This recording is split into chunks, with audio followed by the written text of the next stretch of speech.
A party of young bucks in carnival masks were swaggering around by a statue of Venus. They tried to waylay her with wine, but she hurried on. The path grew darker as she progressed deeper into the gardens. Couples giggled in the shadows. Young gentlemen sweet-talking shop-girls into parting with their dubious virtue. Clerks and apprentices fallen prey to Vauxhall's whores. Caro herself was not unfamiliar with this part of the gardens.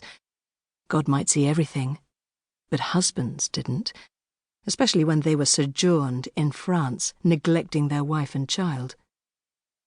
Nevertheless, her pulse was erratic. Every danger was heightened now, and anyone who saw her down here would presume she was meeting a lover. Curls of river fog drifted towards her. The fireworks boomed like a salvo of cannon.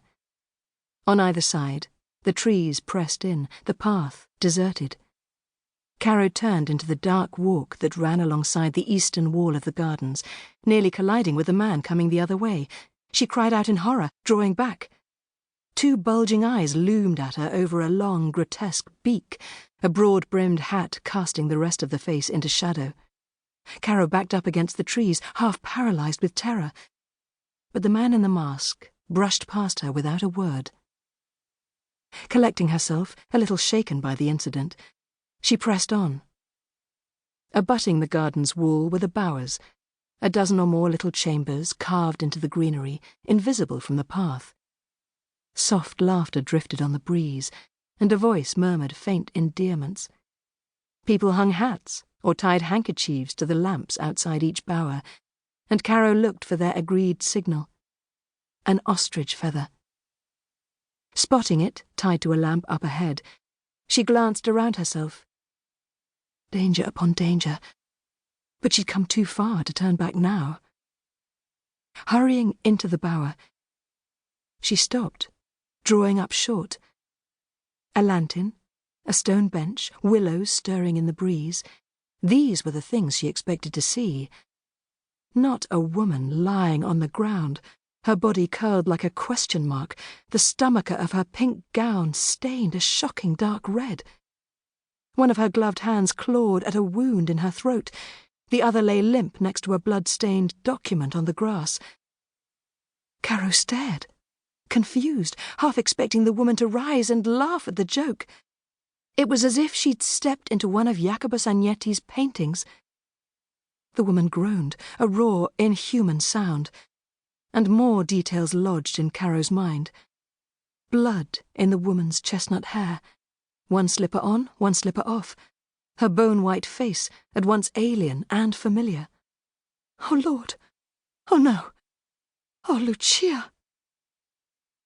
Still she stared, at Lucia's contorted mouth, at the blood, so much blood. Don't just stand there, you have to help her, move! Dropping to her knees, the soil wet with blood beneath them, she pulled off her cloak. More blood pumped from several deep, dark wounds in Lucia's stomach. Caro tried to staunch the flow, but her cloak was soon heavy and sodden in her hands. "Who did this to you?" she cried helplessly. "Who did this?" Lucia's fingers found her own. She gazed at Caro as if from a distance. Her lips parted, her words a whisper. "He knows." Chapter 2. Walk away and do it like you mean it. Peregrine Child rose from the table and crossed the tavern floor. Eyes focused on the sawdust-strewn floorboards, he counted the seconds as he walked. 1, 2, 3. 13 guineas, Jenny Wren said. Better than 15, but still too much. Child paused, but didn't turn. The watch is only worth 20. My client might as well buy himself a new one. 7 guineas is a lot of money, Perry. Now Child turned, but only so she could see the seriousness of his intent. Not to him. If I go to him with 13, he'll laugh in my face. There's pride at stake here. He was robbed.